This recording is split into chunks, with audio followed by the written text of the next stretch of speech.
7 o'clock on the dot. So we're going to start with the Pledge of Allegiance.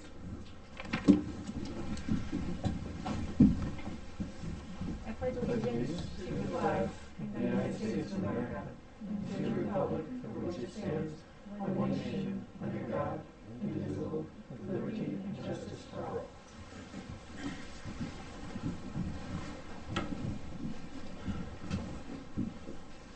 All right, so we do have a few new people here today. So I'll go down and introduce. We have Gregory McIntyre, we have Don Fiminster, I'm Kristen Chantrell, we have Doreen Ryan, Samuel, doesn't matter, Sam Sims.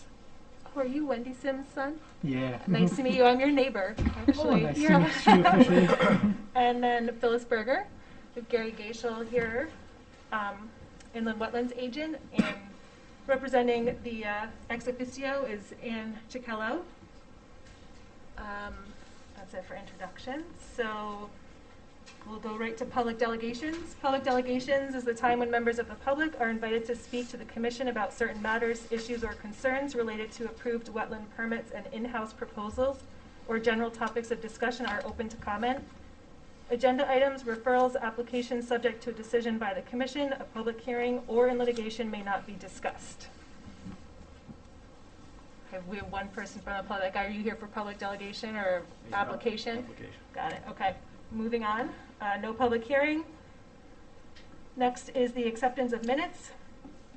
Meeting minutes of December 13th, 2021 special meeting. Do I hear anyone make a motion to approve the minutes from that meeting? Make a motion we approve the meeting minutes of December 13th, 2021. Before, wasn't it a regular meeting though? Yeah. Didn't we have to fix that in the minutes? That was a regular, the 18th? Yes, good point. It wasn't a special meeting. I think we corrected it. Well, I didn't say special The meeting. meeting minutes say regular meeting? I just said meeting minutes. Okay, yeah, so just, we'll clarify then. We have a motion to accept the regular meeting minutes of Yes. December 13th, That's right. 2021. Yes. Thanks, Doreen. Do we Yeah. have a second? I second it. Doreen, all those in favor? Aye. All right, Ann, to you, ex officio report. Okay, so first, the public safety building, right now they're working on a punch list of items. The police are supposed to be actually going to the building, I think the end of January, so pretty soon. For the ARP funds, there's about another $3.7 million that needs to be distributed. So the Board of Selectmen at their last meeting made a motion and basically formed an ad hoc committee. So on that committee, you have two people from the Board of Selectmen, one from each political party, one of them, and Ann Santoro is the other one. And you have two people from the Board of Finance, one from a 501c3, one from a small business, and then two people from the community at large. And we are scheduled to meet, actually our meeting is this coming Thursday, our organizational meeting. And basically our task is to present in, I think we have till March, the middle of March, to present to the Board of Selectmen as to how we think these funds should be distributed. And then I guess the Board of Selectmen will have the final say. But it really, and I think it's a good idea just to kind of get the opinion of the different people and the different groups in town. Hathaway property, at this point the town has retained an individual to perform a survey and appraisal of the property, title search. The purchase price is $1.65 million for 132 acres. As it stands now, the Board of Selectmen will be going into executive session at the next meeting to get more details about that. The other issue that was discussed at the meeting was a pandemic, and the town, as you probably already know, has been handing out test kits and masks, and everything's been up on their webpage. Does anybody have any questions? Who fills the Who decides who fills the vacancy for the alternates? Is it the Board of Selectmen? Yes. Because we've got Openings 3. For what? For the. For this committee, we've got 3 openings. We have 3 openings now? Oh, 3. that's good to know, because it's my job to bring back whatever it is. We have 3 alternates? Do you have We have- anybody we don't who's have 3. interested We're in lacking. being on it? No, but we have 3 Yeah. out. I don't know. I don't know So if any of you you have have, 6 members right now? and- right now we have and no a full alternates? commission, no alternates, Okay, you need 3 alternates? 3 alternates. Okay, so that's good to know. Is there, just for political affiliation, does it make a difference, or like, Uh, do you know how that works? Well, we just have to have, you're gonna have to look at what the current makeup of the board is, and then, I don't think it makes, in terms of the vacancies, as long as we have minority representation, it can be 2 and 1, one has to be from one party and 2 can be from the other. They can Okay. be all independent, it doesn't, Okay, Oh, so independent. what else, I'll bring this Independent back, I will see if, talk to people, see if I can find somebody, also bring this up to the Board of Selectmen. Does anybody know anybody who's interested in being an alternate? Just in your, in my discussions with the first selectman, this is kind of the issue, is finding people who are interested in participating. So, if you have friends, family, yeah, I don't, just anyone you run into, ask, they may be interested. Sure. If they start complaining about Stuff. stuff, Well, everyone loves to complain, just not everyone likes Yeah. to volunteer, yeah. but yeah. good to keep in mind. And So, so the alternate, they would just go to all the meetings and then they step in if If- there's the full member is absent for absent. that meeting. Correct. Is that correct? Correct. Ideally, they would have been to all the meetings, so they didn't have to listen to tapes or anything like that to get up to speed, that they would be familiar, yeah. Yeah. So if anybody knows of anybody, reach out to me and I will keep my antenna out there to see if I can find anybody also. And I will bring it up to the Board of Selectmen because other people may have other ideas. Any other questions? yeah, thanks, Anne. Sure. Thank you. All right, so moving on to new business, the election of officers. You explain how this works. So you would hand the meeting over to Ann to run, and she would run the election of officers. Have you done that ever before? It's pretty straightforward. No. All right, I can run it if it's easier. You'll see how it's done, but you just yeah, you can either hand the meeting over to me, and I can do the election of officers. And being that Ann never has, but it's simple. Okay, so I'll hand the meeting over to you, Gary. Great, thank you. So for the position of chairman, do I hear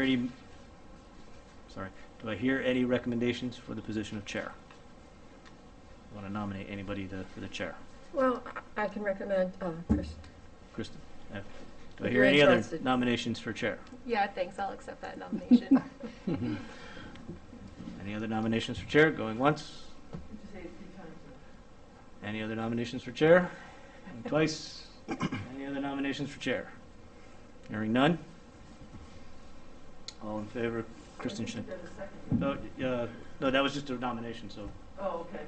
hearing none, we move on to all in favor of Kristen Chantrell for chair. Aye. Hi. Unanimous. Thank you, everybody. Keep up the Hopefully good I work. will represent you all proudly. Back over to the chair, Kristen, and then you would do basically the same for vice and secretary, All right, and you ask for nominations and then the vote. great. Well, I have a nomination for vice chair, so if you don't mind, I'll state that first. I nominate Dawn as vice chair. Thanks. Accept the nomination. Is there anybody else that would like to make a nomination for chair?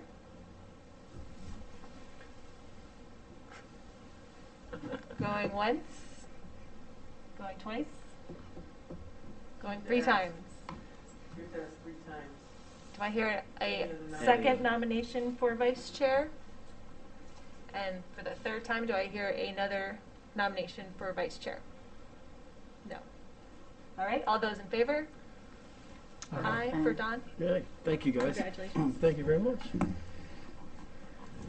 All right, and now for secretary. Do I hear any nominations for secretary? I have someone in mind, but I don't want to take over. I nominate Phyllis. Yes. If she's interested, Second it. staying on. Sure. Do I hear any other nominations for secretary? No. And another last time, do I hear any other nominations for secretary? No. All right, all those in favor? Aye. Thank you, Phyllis. Thank you. Thanks, Phyllis. You're the best. I can retire on this. All right, so now that we have that covered, moving on to pending applications. We have the application of Charles Hand, owner, to conduct regulated activities for the construction of 2 self-storage units at property identified in the application as 18 Colton Road, East Lyme Assessors Map 9.0, Lot 11. So we'll have discussion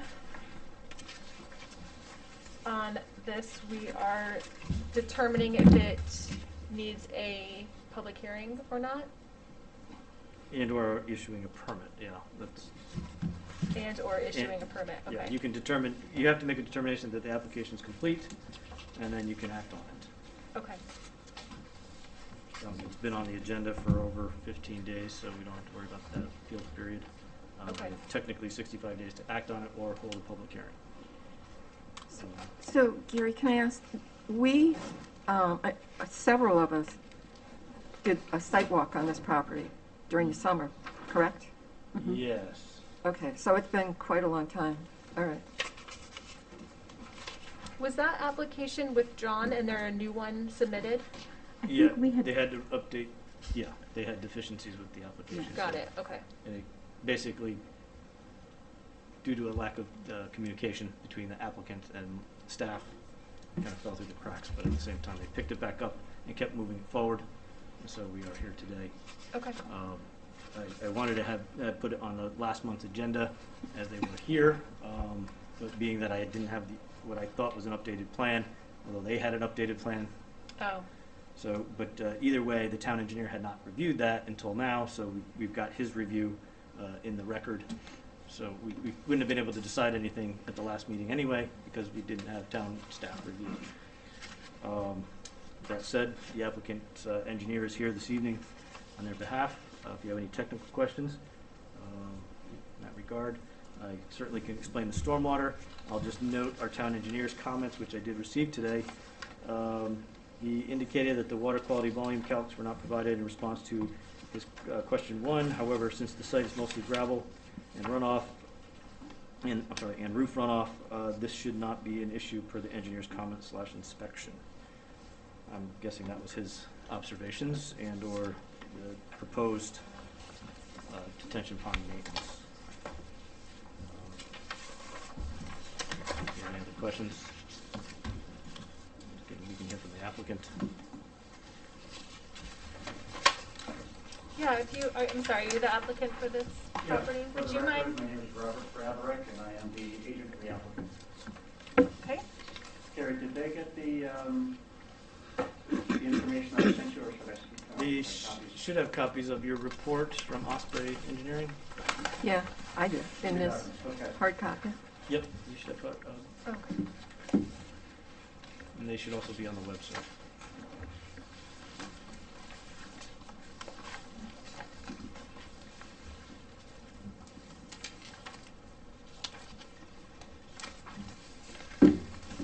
Would you mind just going through a brief overview of the project and the proposal? It would be my pleasure. Thank you. All right, so the site currently has a number of self-storage buildings on it, and the applicant is interested in adding 2 more, the same nature. Essentially, the buildings are for strictly storage of materials. The interior of each rental unit has no water, no sewer, and no power. The only power associated with the building is that supplied for the external lighting for evening light. The property is pretty much in the middle of a wooded area. There's no exposure to residential or even much in the way of commercial properties in the surrounding area. One side of it abuts the Interstate 95 highway, and That's pretty much it as far as the buildings go. So pretty simple. There's a small office on the site that is supplied with water and sewer, and that is strictly for the use of the person operating the site. If somebody comes in, they want to register, pay rent, or whatever it might be, that one person is there for that. Adjacent to the site is a fairly large commercial building. It's, I guess, at one point was, and maybe still is, a tennis court operation, and they've got a fairly extensive bituminous paved parking lot that goes along with that. That is relevant because there are two drainage points to the wetlands. One is the existing sediment retention pond, and the other is a pipe that discharges a substantial volume of wastewater from the next door property's impervious areas, which is very substantial. The proposal we have in front of you is for two buildings and a very, very minimal amount of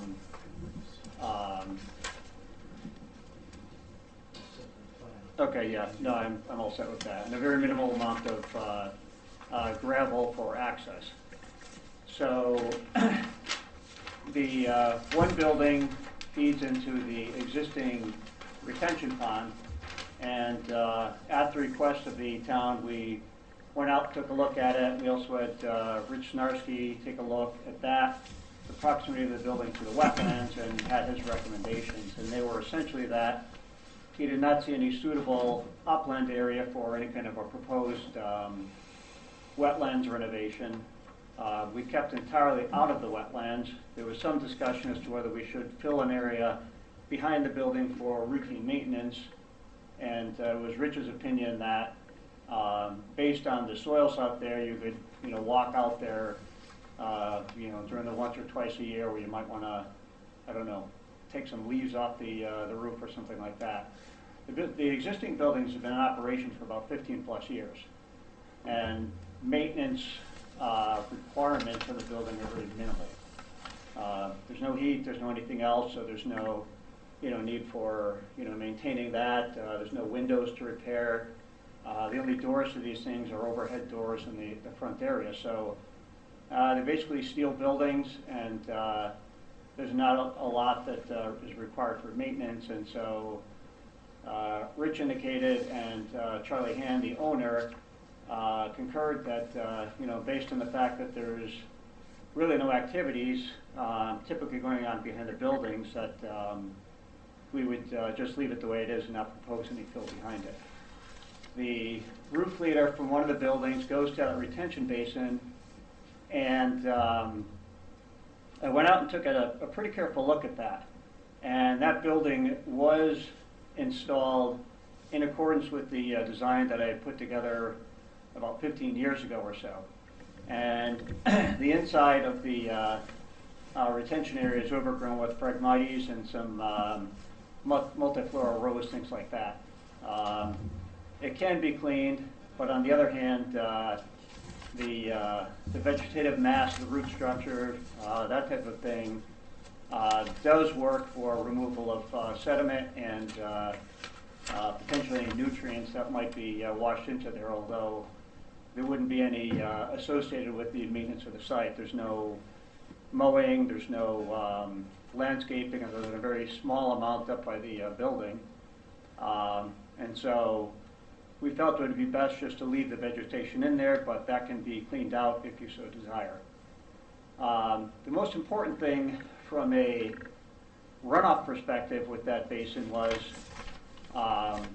based on the hydraulics of the site, based on the fact that over the past 15 years we've had a fair amount of larger rainfall events, as would be typical during that period. And I inspected the walls of the retention pond berms, and there are no channels cut into it. There are no channels leading from there down into the larger area of wetlands. So there's no indicators of any kind of active erosion due to runoff from that basin. It almost looks as though pretty much all the water that goes in there just sits in there and infiltrates in through the walls or into the soil underneath and just gets dispersed that way. So it's a very stable structure. You know, I would not recommend any kind of disturbance or adding to it, as it is directly adjacent to the wetland, and there doesn't appear to be any need for it. The second building is proposed to go to the other riprap pad that receives the wastewater discharge from the adjoining site. And I would estimate that based on the size of that parcel's impervious area and the size of the proposed single building that will drain to it, that if there was a contribution of runoff of 1% from the building versus from the site across the property line, that would probably be a pretty gross exaggeration. It's exceptionally minimal. So we don't anticipate any discernible effects whatsoever due to the addition of the other building that would drain into there. That area looks good also. We don't see any channels cut into the ground. We don't see a lot of silt going into the wetlands, and again, that area looks relatively stable. So as long as they don't do anything really significant on the adjoining property, that drainage point should be fine as well. I think that's pretty much it. Two steel buildings, no utilities in them, a little bit of outdoor lighting.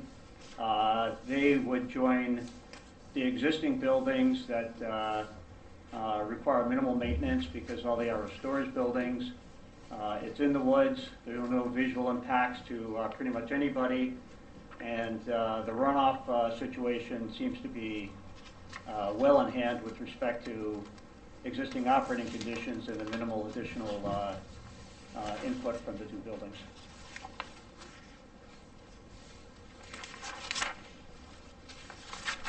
So I have a question about the roof line. So is it going to be a pitched roof? I'm just wondering because there was a big, like where the buildings are going to be, there was a pretty significant drop off towards the wetlands. Are you going to capture through? Roof leaders. Okay, and Yeah. that's going to direct all the water down into either the basin on one side or the catch? That is correct, yes. Okay, okay. And even in significant rainfall events that will handle, you know, if we get a... I would think so, yeah. As I said, the overall site is very stable, and there are a number of buildings already in place, and I did take a careful look at the soil conditions in and around the drainage structures and the retention pond, and there is no unstable ground in the form of incised channels or bare slopes on the berm of the retention pond. So it all looks very, very stable and good. I have a question. Yes. Did you say that there's not going to be any fill brought, like, on the back side, or Not going to be any what, I'm sorry? fill? Like, you're not gonna... No, there Because- doesn't need to be any. I did indicate, show a cross-section of the footing on one of the pages of the handout. And what they're essentially going to do is dig a trench along the edge of the proposed building, put in a short concrete form for the footing and the head wall, and then just backfill up against it. So there's not going to be any change or increase in grade over what's already there. Okay, because I was just trying to, like, figure it out in my head because of that Yeah. slope, you know, like I didn't know where that slope was in relation to where the buildings are going to be, like if you were going to have to, you know, if it was more closer to the... Over-excavate and... Right, Yeah. Yeah. No, I mean, this is, the buildings are simple. They're basically slabs on grade. The contractor needs to dig down just enough to reach below frost level, cast these things and pull back over it. The buildings themselves, you know, don't have much of any load at all. They're basically just, you know, light steel buildings that are bolted onto the pad. So there's no 2, 3, 4 stories of brick or concrete or something Right. that's resting on there and causing a lot of additional load. They're pretty lightweight structures. Okay.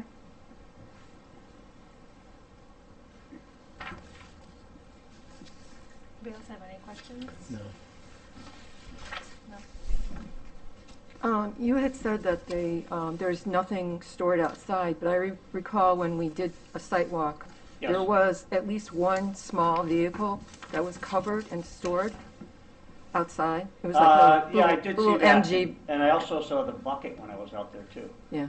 And Charlie and I went out there and grabbed the bucket and got rid of it. Yeah, there is one small building, or small Little enclosure sports car? with a vehicle inside there, and we can have him get rid of it if you want to. It's up to you. Well, it is a nice, clean area. Yeah, yeah, he does so- a good job of it. Yeah. The guy's a good guy. Done this work for a long, long time, and he's got himself a good operation there. He's got clean buildings. He does a lot of the oversight himself. He tries to keep everybody happy. He has pride of ownership in it, and it all shows. So. I think in regards to that structure, I would just say he could look to get it permitted. Okay. Or it probably, because I don't see it on the site plan, I suspect it wasn't Yeah. originally approved with the site plan approval. No, I don't think it was, no. So- I mean, I did not know it was there until I went out there myself, so. That said, obviously, its location, I think, was it back behind, I can't exactly remember the It's location, but. where that number, the circle 106 is, isn't that where? Somewhere in that corner. Yeah, I think that's Yeah, where so, it was. I mean, it is in proximity to the wetland. Certainly, if you want it there, we can figure out a way to get it permitted. Okay, yeah. But, Yeah, we can talk about that afterwards, yes. I'd be happy to have him go through that with you. that answers. Yeah, I don't know. I personally would like to have another site walk because we have new members here who probably are not familiar with the business. I don't know. It's an opinion.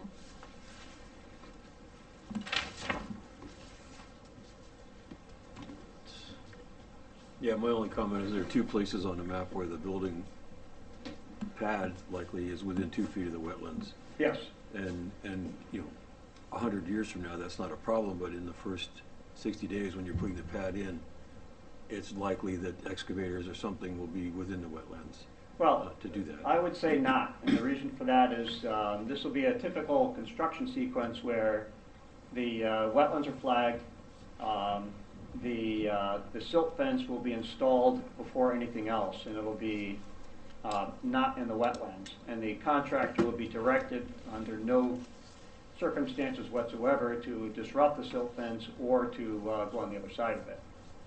So he's got a visual barrier where he knows that he can't go beyond. And again, these buildings are fairly lightweight. They basically just snap a line, dig the excavation, put in some forms, do the footings, pull out the forms afterward, and just backfill against it, and then leave the siltation control barriers in place until the vegetation takes.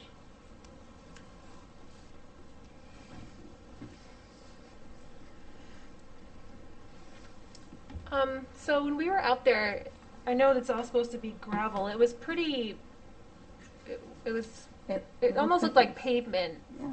So what about gravel potentially washing away in these heavy rain events? Are you bringing? I see there's proposed gravel. Is that just all the only gravel that you're bringing in? Is that little Just amount that right small in front? strip, that's correct, yeah. And what's out there is what's referred to as pavement millings. So when you see somebody doing road work, they have a big milling machine where it kind of like grinds it up into fine particles, they truck it away, and it's typically reused for something such as this. So it compacts a little better than gravel, it's more stable than gravel, and yet it's still a pervious material, so when the rain comes down, it can work its way through. So it's a good material for that type of thing. And as you can see, as I saw from the site, I didn't see any washout areas. I didn't see any areas where there was sand or silt or anything going where it should not be. I remember there being like huge puddles. There were huge puddles, yeah. But with no traffic really going through, then it permeates in its own time versus Yeah. running off. Right. But is that gravel going to be similar, or are you bringing in like little stone gravel? I would imagine he would probably try and be consistent and bring some millings in and just place them down there. Okay.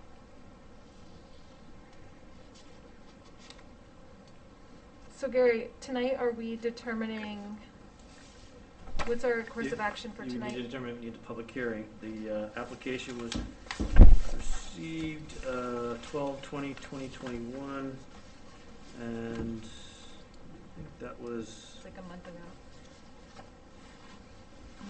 Yeah, pretty much. And no Twelve one twenty. reached out? So that was a month ago. That's 30 days. We have 65 days to either hold a public hearing or act on the Okay. application. So that would bring us to February, and our next meeting is scheduled for February 1. So clearly, if you wanted to do a site walk, you could, and then I would say we'd have to act on it on February 1 because we don't meet again until March 1st, and that Right. would be beyond our statutory timeframe. Okay. Does anyone have any discussion or opinions about this? It's just, I think it would be a good idea to have a sidewalk for it. Yeah, I agree. Could we do that then right before the next meeting? So first, do we need to determine if there needs to be a public hearing or not? I would, so that they at least know whether or Right. not they need to go forward with the public hearing. Right. Due to Would you the, go appears to be to a lack the- of interest. I agree. It's been in your hands for a month. There's no really direct neighbors. It's in an industrial area. I'm not sure it warrants a public hearing. I don't think so. Yeah, Does anyone have a different opinion? It doesn't really, no.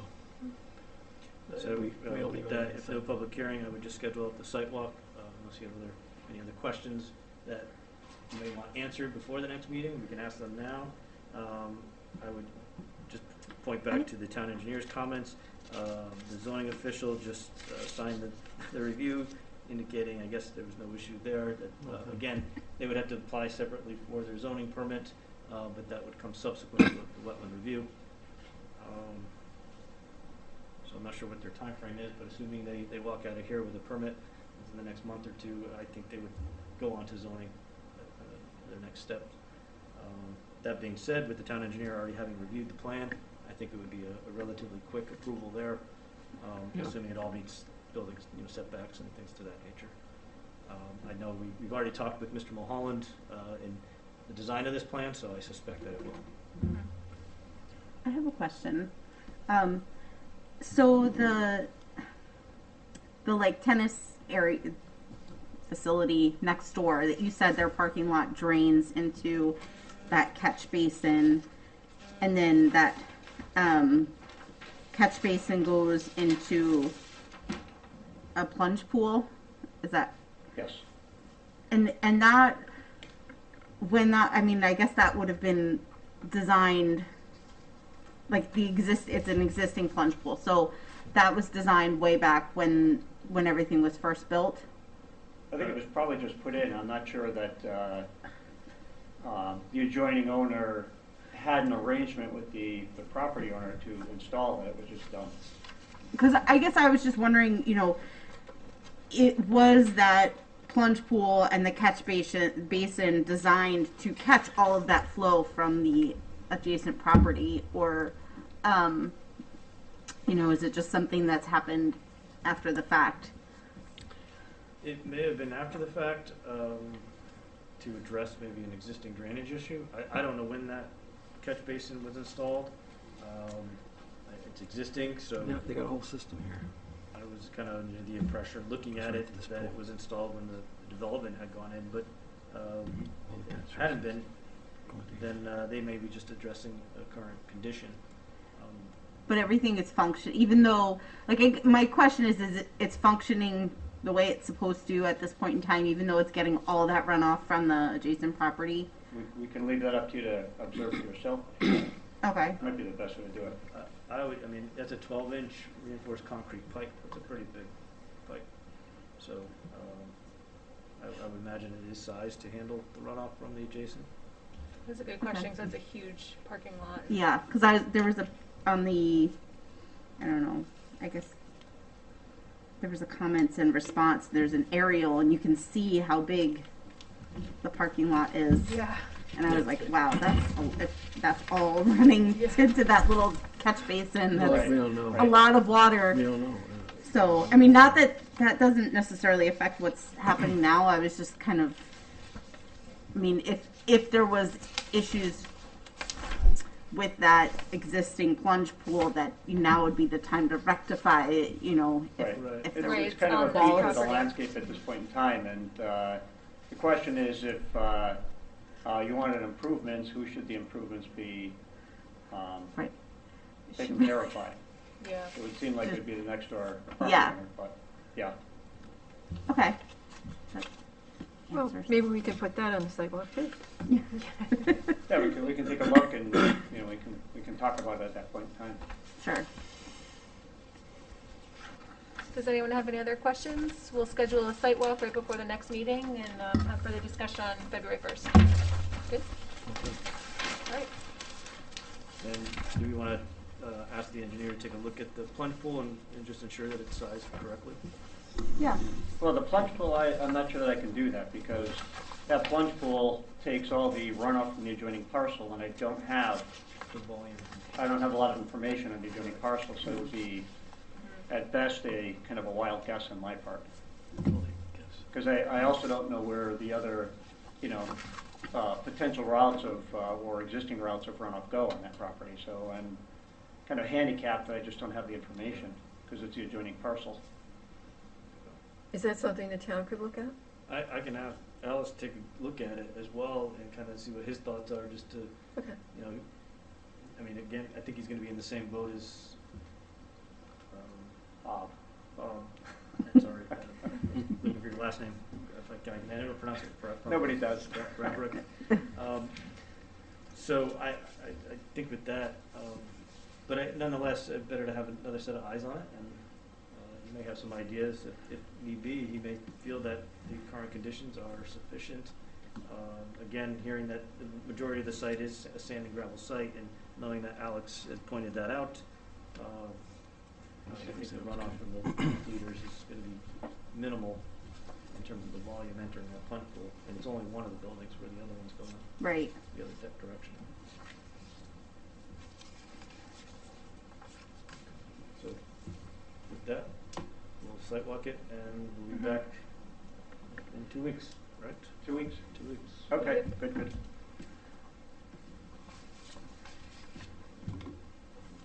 February 1st, 7 p.m. That first, okay. Yeah, already halfway through January. All right, thank you. Yeah, we'll see you next Thank you. month.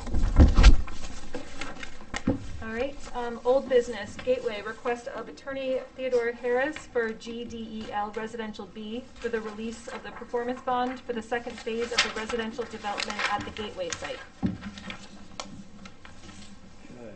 I see Mr. Harris is here, but I will let you know that I met with Mr. Yetton, Mr. Scott Rabideau, and Ms. Bates from BL Engineering, who's provided the as-built for the site. So we have all of the as-built for obviously phase 1, which has been since closed out, phase 2 and phase 3, the final road there that swings around toward the backside of Costco.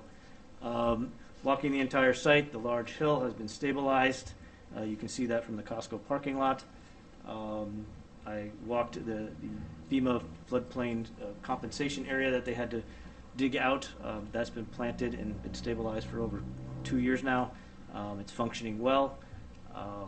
It's very difficult to access due to the thick vegetation, so I'm pleased with that there's no erosion going on in those areas and off of some of the steep slopes that abut that area.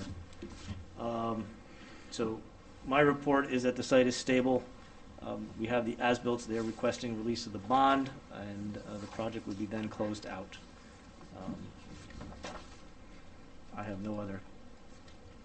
How much is the bond? $150,000. 50,000?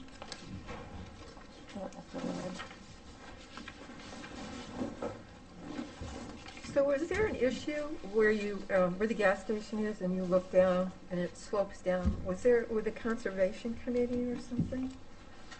I thought you said I don't know if, from where the gas station is. The Costco gas station? Yeah, the Costco gas station, if you look down, it goes, Slopes down and then goes extremely, back up. yeah, way Yeah. back up. So that's the correct grade that was proposed. They actually had to bring that grade down to back to the original grade because they had filled it for access over the river. They had put down steel plating over those so they wouldn't crush the culvert piping. So all that material had to come back out, bringing the grade back down, back to the original grade. Had they left any fill, they'd have to compensate for it, and it would, deep in FEMA, and Army Corps were saying that would create a damming effect, so they got it back down to grade, as evidenced by their as-built. While it is a gravel drive, they have to maintain access for Eversource. They have an easement, and I believe it's Eversource's responsibility to maintain the access. They just can't block it. So I think Eversource is satisfied with what's there. My opinion, it is a gravel access way, while unsightly, it's relatively stable. So there's no conflict with any other agency, with a conservation committee or something? I thought at one point you said there was. With the there may have been with the land trust. Oh, land trust. They had the land trust had notified me about a breach in the silt fence. My inspection of that area with this group was that the vegetation growing out of the material that was deposited over the property line, it wouldn't be worth going in there now and removing it, and it was probably about maybe a foot deep or so. But we've got grasses and herbaceous material growing out of it. So I think at this point, I would leave it. The leaf litter's down. It's going to, and it's such a small area. I mean, it's literally no bigger than this table. So I think less is more, and I wouldn't want anybody back there with a wheelbarrow or a shovel. I think we leave it. Obviously, there may be opportunity, and even in the future, if they ever develop the hillside, but I think we just ensure that we protect that corner if they develop the hillside. Do you have any other questions for me? There was that major rainfall event where all the dirt washed into, was it Patagonia, went down river? Correct. Did they have to pay fines for that? I mean, that doesn't come out of this. They stabilized it, but it created a lot of downstream Impact. Yeah. I don't know if they didn't have to pay fines to the town. We didn't issue any You fines. didn't issue any? So they're not responsible for We ordered corrective action, which they undertook. So I would say they satisfied the town by taking corrective action. Whether or not DEEP or the Army Corps required or fined, or I would have to defer to Mr. Harris to answer those questions. Okay. To the best of my knowledge, no. Okay. I know DEEP is aware of it. Yeah, and I haven't been there to see. You're satisfied with the changes that were made, that won't happen again? Currently, no. I don't anticipate that happening again. Okay. Unless they open up the site. Okay. We also asked Ms. Bates to certify that the site was stable as well, unless she has, so we have that correspondence. Okay. The state permit was also released. Okay. I wasn't aware of that, so. I mean, if there's another issue, then that would warrant a potential fine. If there's an issue, yeah, we would just as any permit or any Corrective, they'd have to fix enforcement it. action, Yeah. we would start there. Okay. And send them a cease and desist or something like Yeah. that. Okay. Yeah. All right, so any further discussion on this? So you need a motion to, To either approve or You would release the bond. to release the release the bond. bond. Yeah. I move that we release the bond to Gateway Project. Do I hear a second? I second it. Green. Sorry. All those in favor? Aye. Aye. Unanimous. All right. There you go. Thank you. Okay. Thanks. That'll be in process. I'll notify Anna, and I think it'll take a couple of weeks or so, so she'll get a check. Great, thank you. Thank you. Thank you, members of the commission. Thanks much. Thank you. Keep warm.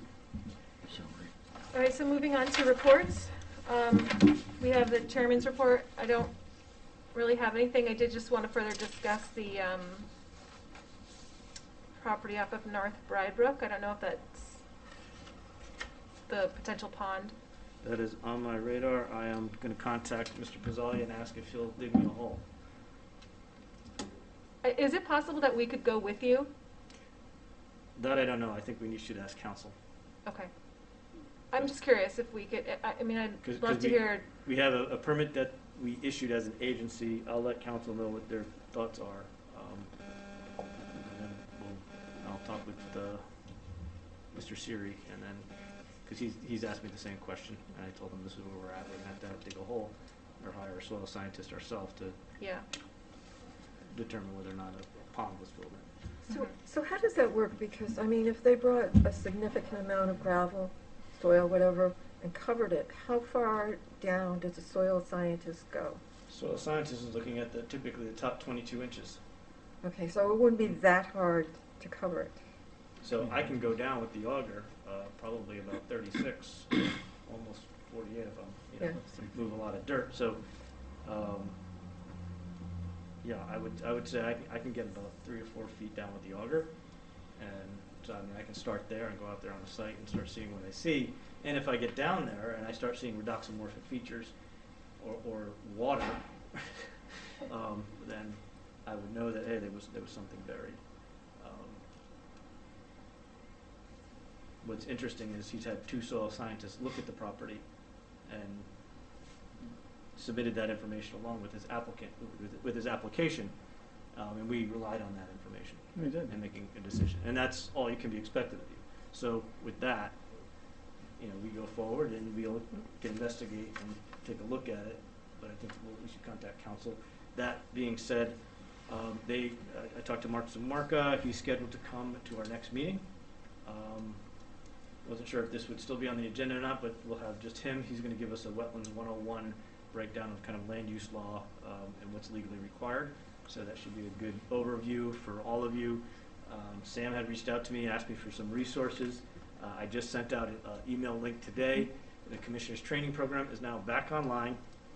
It was online pre-COVID, something I'm not sure what happened, but with some new legislation that passed, requires commission members now to get training. We're waiting on OPM to basically tell us what that will look like for commission members. And interestingly enough, the Commissioner's Training Program, if you register for it, it's running through Yukon Clear, the Center for Land Use Education and Research. So I suspect that they're going to set things up through Yukon to provide commissioner training in a virtual, considering COVID, manner. But you can start the training program. It's free. You can register it, do it at your own pace.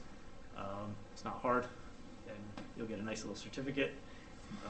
When you're finished, other resources, I'm more than happy to point you in different directions if you depending on your interests. So feel free to reach out, as Sam did, and we'll go from there.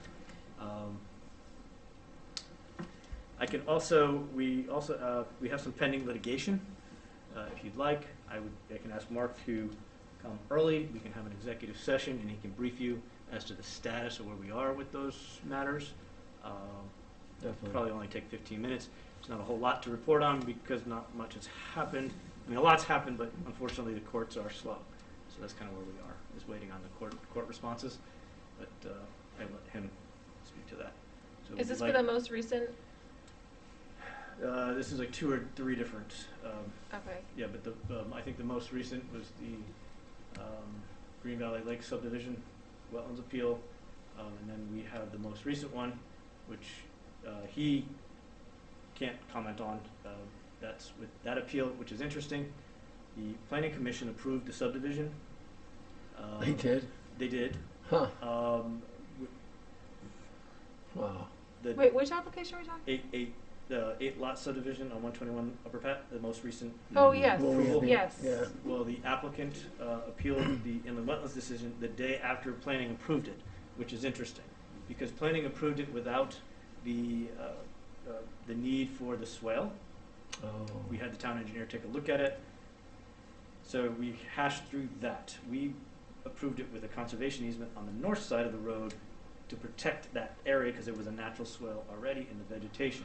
So that, reporting on that back to you, is there's no need for the swale because the existing vegetation topography served that function.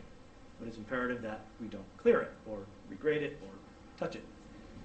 So we asked for an easement over it. They didn't seem to balk at that, and we approved it with a condition. Didn't seem to have any other issues. I was kind of surprised. We got to the finish line, but the next day they filed an appeal of the wetland decision.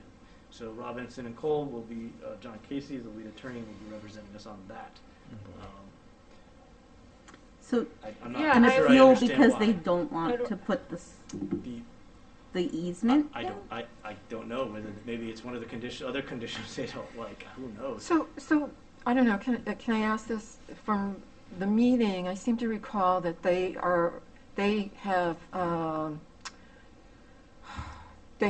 owning the front strip of the property, correct? Yeah, they own the road. What's the point of owning that small strip? Do you know? I mean, On the lakeside? no, on the other side. I thought they owned so many feet from the road up to wherever the development is. Oh, we were talking about The frontage. The Frontage. The front. So the planning commission typically requires a 50-foot right-of-way from the center line of the road. Okay. They were saying, though, that the road itself is not owned by the town. It's part of the property. The town has, like, the right-of-way through it, yet we maintain the road. So we have this kind of non-prescriptive right to pass and repass and maintain the road as a town road and treat it as such. Hence, we've done and approved other subdivisions along it, this never being an issue, whether or not it was a town road or not. I think they only brought that up because they didn't necessarily want to give 50 feet on either side of the road. That's my guess. I don't know. But that said, saying the Planning Commission looked at it and ultimately said we don't need the 50 feet anyway. The right of way is there, and they were comfortable with what was being proposed for sightlines. And I think we had discussions, and the likelihood of the road actually ever being widened in the future is probably slim to none. Yeah, there's not enough room. There's not enough room, a number of those issues. So I don't think planning really, they were concerned too much about it. I don't know why the applicant appealed the wetland agency's decision. I mean, I can look at what they filed. I have to read through it. It's kind of lengthy, but we can take a look at that and find out what their complaint is.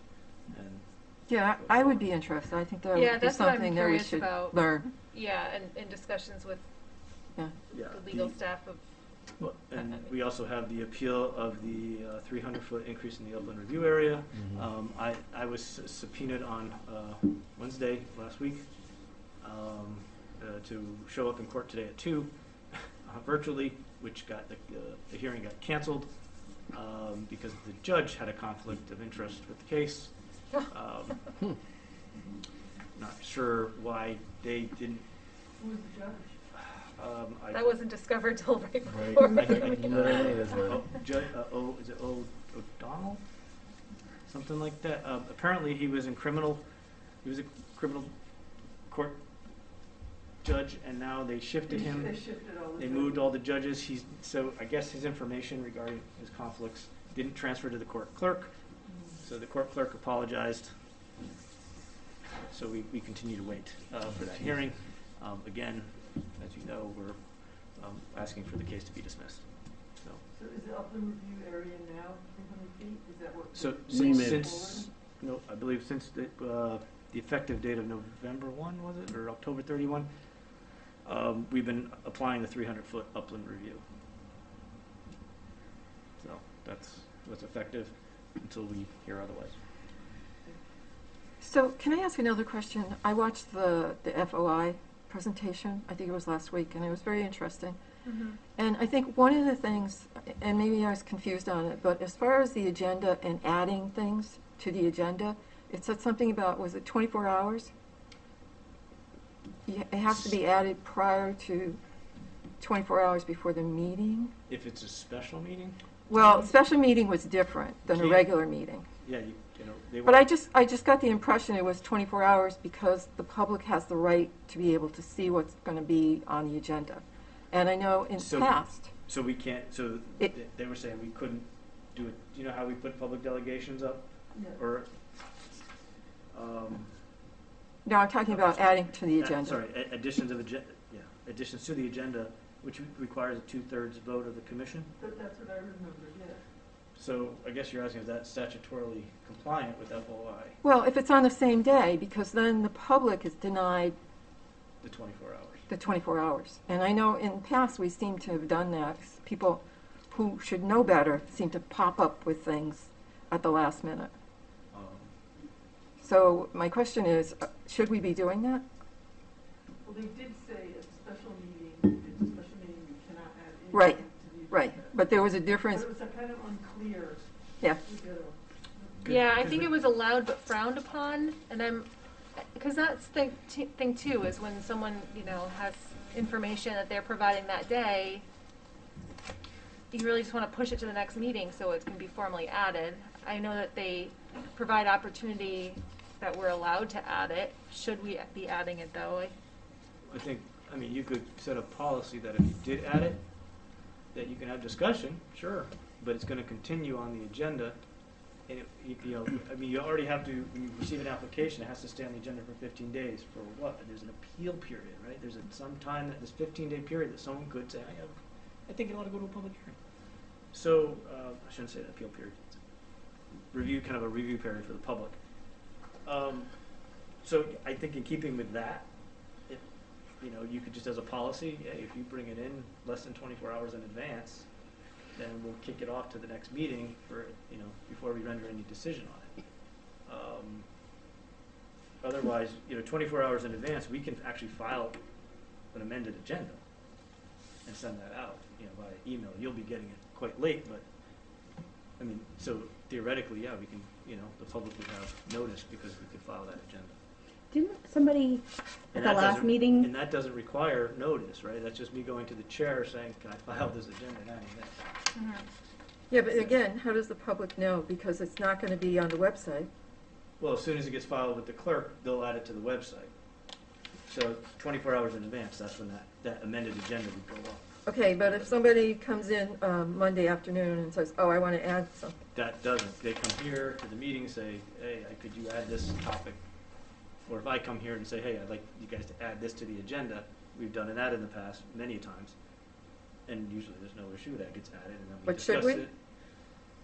Well, I mean, moving forward, we I- can have it be our policy that we're going to just table it to the next meeting. Because a lot of times, a lot of the applicants that come in are familiar with the rules. They're, you know, soil scientists or they're developers or something like that. They're not like John Doe moving a rock, you know. Right. So, I mean, I think sometimes we're taken advantage of. You know, people throwing stuff in, kind of. Understood. Yeah, we can, well, that kind of brings me to like my next comments, which were whether or not we should take a look at our regulations. And Should I officially say that we're moved on to Inland Wetlands Agent Report? yes. Go ahead. Pursue, you're going to do the minutes. Taking a look at the regulations, one thing in particular, I both with the subdivision regs and the wetland regs, submittal requirements for applications. I think you know one of the issues that we had with the subdivision a subdivision application was the scale, and I know it seems trivial. 1 inch equals 60 feet, but the regs say 1 inch equals 40 feet. It does make a difference in how well you can read that. And when my town And engineer how it's perceived.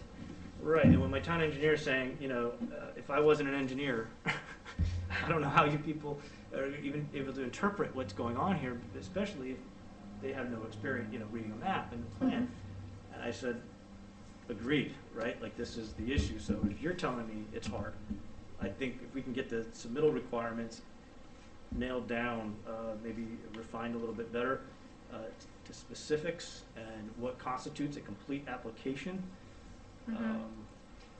And then I'd like to get some clarification from attorneys of Marca where, because it's thought that if the application requires a public hearing, all the evidence that's entered into the record constitutes that application, right? So it can be voluminous, and in the I just lost my train of thought. Sorry. So Well, no, one of the last applications we got was, here's some stuff, and here's some more stuff, and here's some more stuff. Right. And that's not a That's- complete application if it's not all received. Is that where you're going with this? right at one time. Yeah, It's right. all piecemeal together. Right. You know, so I'm revising one sheet at a time. I want the whole plan set. Mhm. You know, at the same time to ensure that Yeah. you know the whole thing was revised. Because you right? start the clock when they hand in the paper number 1. It's not giving you enough time to do your full review when they're giving you stuff 10 days later and 20 days later. It should be It- one complete package. Particularly if it's deficient. If the plan's deficient, and you're asking for changes and clarifications, right? And you're going back and forth, and rather than getting you all the information at once, you know, I don't know. Right. This was just an arduous back and forth with applicants in the past, and I'd like to hope that if we can craft the regulations so that they're very explicit in terms of what's required for your application submittal, Mhm. we alleviate this Yeah. issue. And I'd also like to find out from Mark if we can set it up so that, hey, we don't even have to accept the paper downstairs. Right now, I'm of the opinion that if they submit an application and a fee, I have to accept it on behalf of the commission, and we receive it at our next regular scheduled meeting or 30 days thereafter, whichever comes first. And we have a clock that ticks statutorily. I'd like to be able to say, hey, you're lacking all of this stuff, come back later, Mhm. when you have it all together. Rather than entertain an application and say, we'll get it to you over 65 days. Right. Yeah, I agree. I agree. I mean, That should absolutely be happening. I mean, Yeah. that should be the way it Yeah. should be. Yeah. And even along what you're saying, is the stuff being added the last minute, is it intentional? Is the process? I don't know. I'm completely with you. So what do we need to do to make that happen? So a couple of things. My suggestion would be, I don't know, kind of work in a subcommittee fashion. If maybe one or two people from the commission want to work that way. If we have a quorum, obviously we have to have agendas. So in the FOI meeting, we did learn if we task 2 people to do that, we don't need to, Right. instead So of forming a subcommittee, we can task You maybe. can task, yes, 2 people to work on looking at those things with staff. And then I'd like to pull in the town engineer, and we can have the zoning official weigh in. I don't know, there'll be a whole lot of comment there, but, there's myself, obviously, and, Gary, is there an issue, basically what you're talking about when this application is going to be accepted? So you don't want to accept it until it's complete? You want to be able to say, no, I'm not going to accept this until it's right. complete? It's like, why should we, I hear developers saying, why should I spend money on an archaeological survey if I'm never going to get there, right? If I'm never going to put a shovel in the ground. I have to agree with them. But yet, it's required for the application submittal.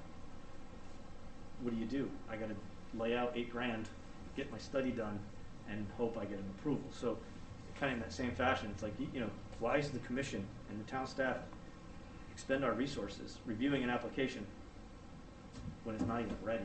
Like, it should be ready for approval. We've taken some already measures when I first got here to have a pre-application meeting, which we have. Unfortunately, I guess some things are lost in translation. And we got we get applications as was previously described. So I'm just trying to figure out how I can better refine that process, so that at least it's clear for not only the commission but the applicants as well. And there's no questions. So how does zoning do it? Or building, or zoning, whatever? Do they have everything, right in front of them? Theoretically, At the same, when theoretically, yes, they're supposed to have everything in front of them. Do they always? No. Maybe they might be lacking a report here and there. So shouldn't they be cleaning? Shouldn't the town in general be cleaning that up? I mean, Yeah, I would say I don't frequently attend the zoning meetings, so I don't know exactly the intricacies there. But I suspect that Mr. Mahan, as their zoning official, is reviewing the applications for consistency with the zoning regulations and reporting to them. And I think that's how they kind of manage and track that going forward. It does seem we're the first commission that a lot of applications have to come through, so they kind of filter in through here and then clean up the mess and take it everywhere else. And statutorily, we are. you can't issue a zoning permit without wetland review first, and planning can't act until wetlands have acted as well, so can't issue a building permit until wetlands and zoning have acted, so it's, yeah, we are the first and we get to see the, unfortunately, the mess. You could do it the other way. You could say, somebody comes in with page 1, and you could say, well, I'll start a file, but the clock doesn't start until the file is complete.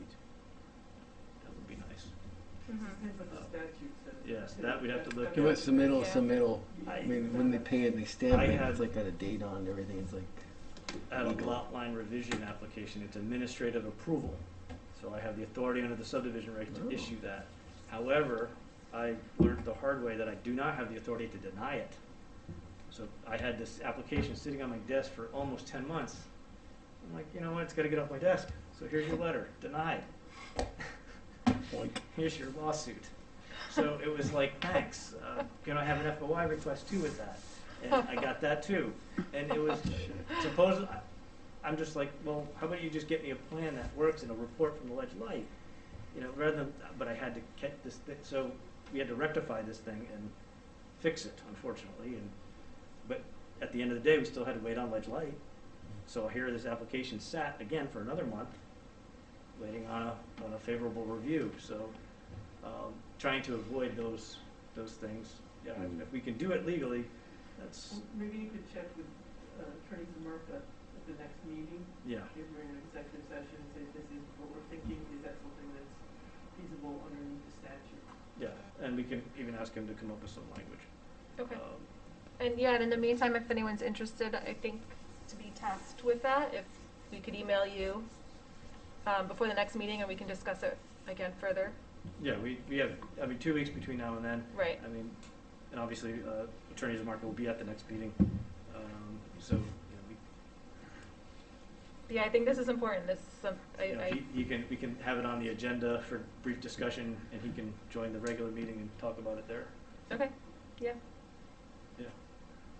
All right. Who would like to volunteer? Anyone? How about we send you an email? Okay. We'll start there. No problem. You're gonna Think about it, sleep on get no it. emails. Think about it, get motivated. So can we just also talk about the guidelines that you approve the permits on? I mean, we've talked about it a number of times. I mean, obviously, you must have something in writing, right? As far as, Like a permit. yeah. I don't want to bring up the sore subject of the gas station. Yeah. However, you approved it, so I'd like to see in writing the guidelines to what your analysis was to approve it. Prove it. Okay. All right. I thought I verbally had described that to the commission, but Yeah, but I want it in writing. I want to see, because you must have rules that you follow, right? You mean like in general, like if it meets this criteria, Okay. then I can approve it without it going to the committee. Yeah. What gas station are you speaking the Noble gas station exit 74 Five. of? Five. Got it. on the corner Yeah. there. So there's no specific, I go back to the regulations, and where the regulations say, they don't have But if any- you'd have, But what I use for myself is 100 cubic yards of material or 25 feet. If the activity is within 25 feet of a wetland, I typically kick it off to the commission. If they're moving more than 100 cubic yards of material, I usually kick it off to the commission. So those are the thresholds that I've used since I've done wetland work for the last 20 years. But in terms of, I guess, in looking at this site, I'm evaluating it being over 300 feet. It's 280 feet from the nearest inland wetland. All that activity, yes, it's technically regulated. They provided proper erosion and sedimentation controls.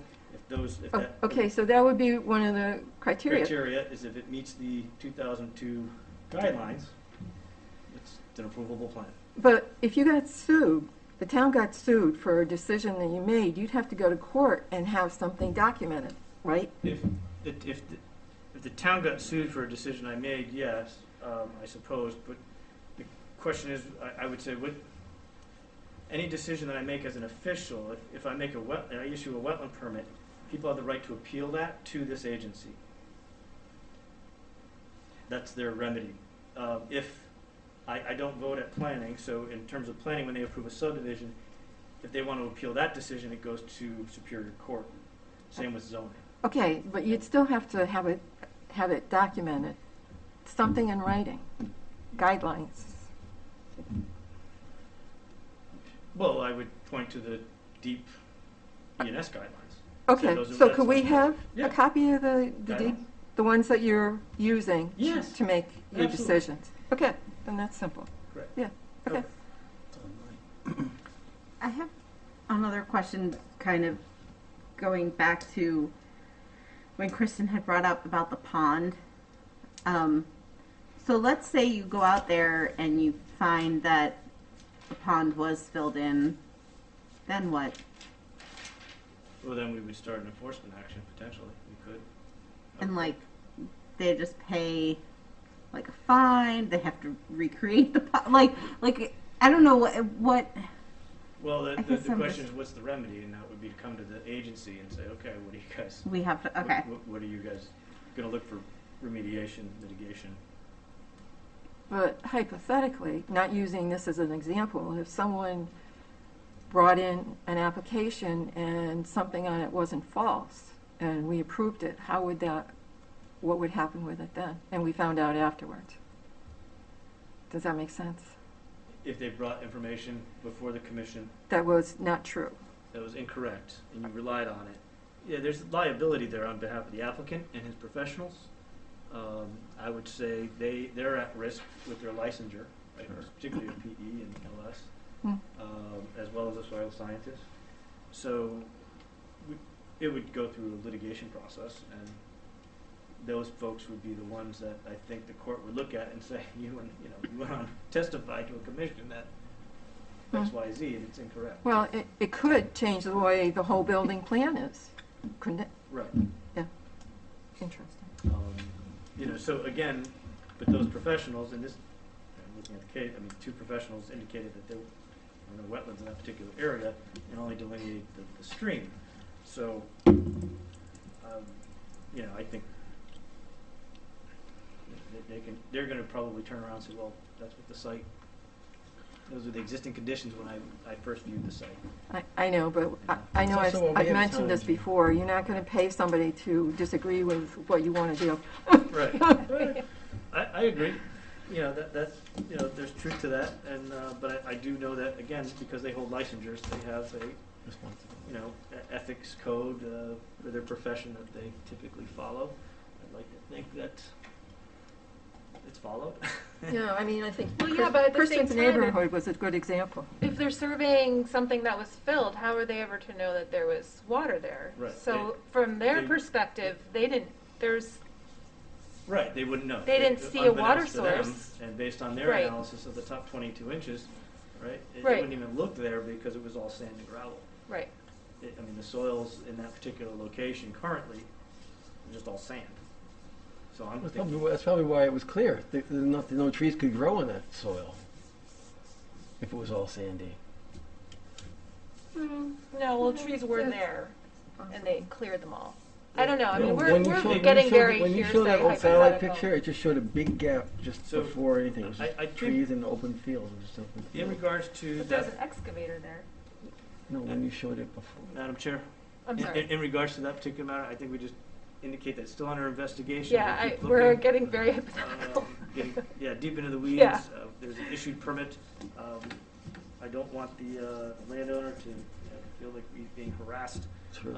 There's that issue that could get thrown out there. I've already heard the term. So with that, I think we just take a look and try to do our due diligence and Agreed. Yes. move forward. Commission issued permits. So the Smith property on Route 1, Yes. In regards to that, I believe Mr. Brazzelli said he would apply for make an application for what's going on out there. I've not received it. So as it is January 1, I'm more than happy to go forward and begin enforcement action again. Just kind of, the enforcement action still stands. So the next step is I'll probably talk to attorneys Marka, and maybe the next letter comes from him. to So them. could we bring that up at the next meeting while the attorney is here? Possibly, that's not litigation or personnel Could you matter. put it on as an agenda? It'd be an agenda item. Oh, could you do that then? Yeah. Yeah. What? Refresh my memory. What?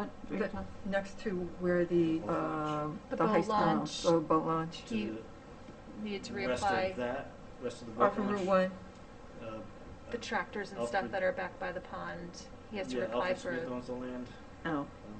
permit. He had a permit for a stockpile of topsoil of 100 cubic yards ringed with silt fence for probably the last 20, 30 years. The last meeting, we determined that we weren't going to renew the permit because there was a number of other activities going on the site without an inland wetland permit. So those activities we want to regulate or have them stopped. In regards to the wetlands. As it pertains to the zoning issue and land use, that use issue, that's a different enforcement issue. That they'll probably be going forward as well. in the Okay. future.